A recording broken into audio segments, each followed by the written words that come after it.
This is Katie, co-host of Coffee with Keith and Katie. Thanks for listening to the following broadcast on Public House Media.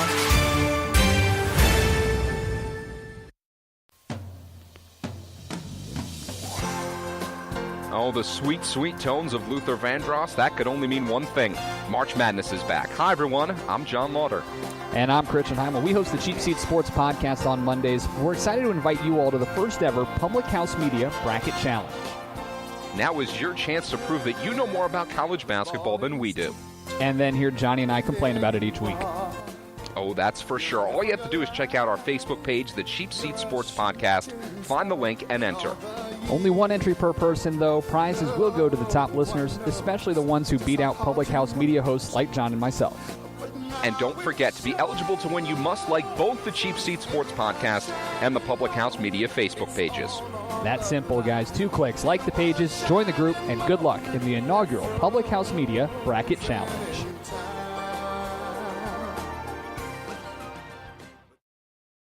Today's verse of the day comes from Philippians 4:13. I can do all things through him who gives me strength.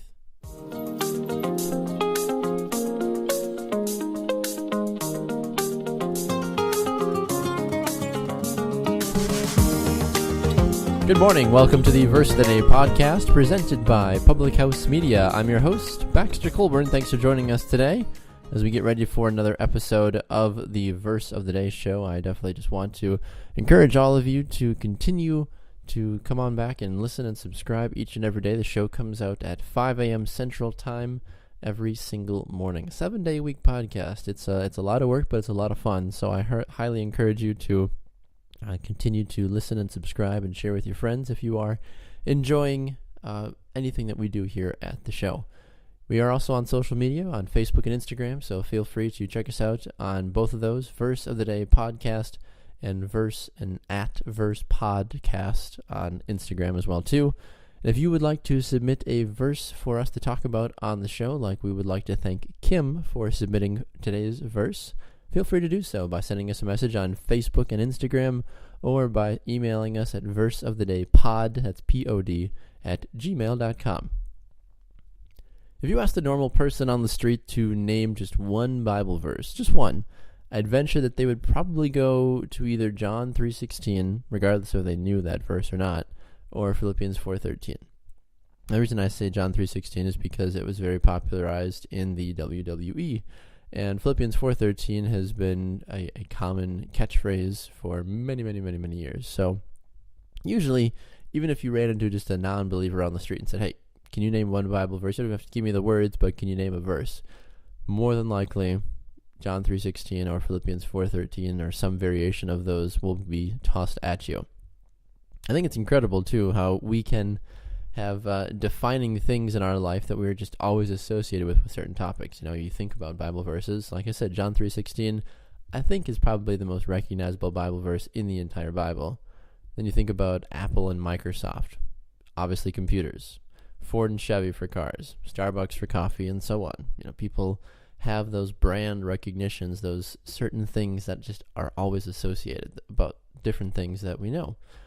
We know about these things because of what they do for our minds and because they have previously built a reputation that people know about. Obviously, that's the case too with Bible verses as well. Overcoming adversity in our lives is often tiring, painful, and emotionally draining. When I was a freshman in college, I loved soccer. It's the reason I came to the school that I did when I went to college down in Milwaukee, Wisconsin. And I was playing soccer, and I broke my foot my freshman year. And that was really the turning point for me when it came to my soccer career. I had been playing soccer since I was 5 and stayed relatively injury-free. I had done small injuries here and there throughout the course of my playing time, but breaking my foot and finding out that I was going to miss a good chunk of the season, and then also finding out that there was a good possibility that I might not be able to play the game again was really heartbreaking for me. So, as with anybody that was young and wanted to get motivated again, of course, I did my rehab. I tried to come back as, healthy and as whole as I could.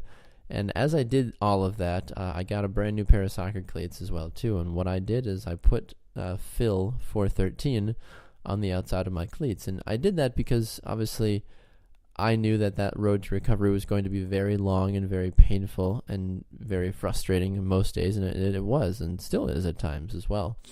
And I also wanted to just take that as an opportunity to have as a possible conversation starter as well too. I wasn't trying to be super in your face about, hey, look at me, I'm a Christian running around playing soccer and I've got Bible verses on my cleats. But people look at each other's cleats, especially in the soccer field. People always wonder, why, what shoes do you have? What shoes do you have? And then you see that, oh, you've got something written on your cleats. And most times people will use their initials and their number. So for me, when I put Phil 413 on there, people were like, your name's Baxter, not Phil. So then that gave me an opportunity to kind of explain a little bit about my journey and, of course, the importance of the Bible verse as well, too. So it was a good witnessing thing. But this verse has played a key role in my life as recovering from injury, but also trying to find strength through God, because I was trying to determine whether or not I was supposed to come back from soccer. And I ended up not playing at the collegiate level ever again after that injury. I tried, and I just determined that it was just too much for my foot to consistently handle, and therefore now I still do play and still do coach and do all that other fun stuff on the side, but obviously not nearly to that higher level like I was trying to play, because I realized that was not God's plan for me anymore. I want to make sure that when you read this verse that you don't misinterpret, though, how God intended us to use it. Yes, all things, of course. He wants us, through all things. But those who honor him and bring him glory through their actions and through their words. People often read this verse and say, oh, I can do all things through him who gives me strength. And that gets touchy. That gets a little, dodgy there for people when you start saying, oh, I can do anything I want to, because God will give me strength to do it. And then people will try to go off and do ridiculous things and get themselves hurt or get themselves into trouble and be like, God wasn't with me. Why did he not help me? God will always be with us, but it's all in the aspect of, are we doing things that are providing him glory and providing honor and praise to him, not us just trying to go off and do something that we want as Christians. That's the important part in the story that most people miss and forget about. So keep that in the back of your mind when you're praying this prayer. You're saying, and you're reading this inscription, oh, I can do all things. Awesome. I'm going to go steal a car. I'm going to go do this. I'm going to go do that. Oh, God, why did I get in trouble? I thought I was doing all things through you. I prayed about it. How many times, have we been in prayer and just prayed, just, in a sense, has talked at God and not actually listened? Or taking an example in a page out of Jesus's prayer book, that we say, not my will, Lord, but your will be done in the situation. God, I know I would really love to move into this house. It would be perfect for my family, but not my will. Your will be done if this is not the place you want us to move, and so on and so on. God provides such a strength for us, doesn't he? It's absolutely amazing. We need these types of encouraging words consistently in our daily lives. As we continue to grow in our faith, we are going to continue to learn that we can trust with all our might when we do things for his glory, and according to his will, of course. But we can do all things through him, and the results are always astounding, aren't they? Take heart, take faith, and know that we can do all things through him through him who gives us strength, but only when we are doing things for his glory, not our own selfish human nature. Take heart, take strength, whatever you might be struggling with today. I encourage you to read this passage and the verses around it as well too, to get that extra boost of encouragement. God loves you, God will give you strength, and he will help you overcome whatever mountain you may have in front of you. You've been listening to the Verse of the Day podcast hosted by Baxter Colburn on Public House Media. Don't forget to subscribe on iTunes so you never miss an episode of Verse of the Day. It comes out 7 days a week, 365 days a year. The podcast can be found by subscribing on Google Play Podcasts and wherever good podcasts are found. More information about Verse of the Day podcast can be found by going to thephmedia.com.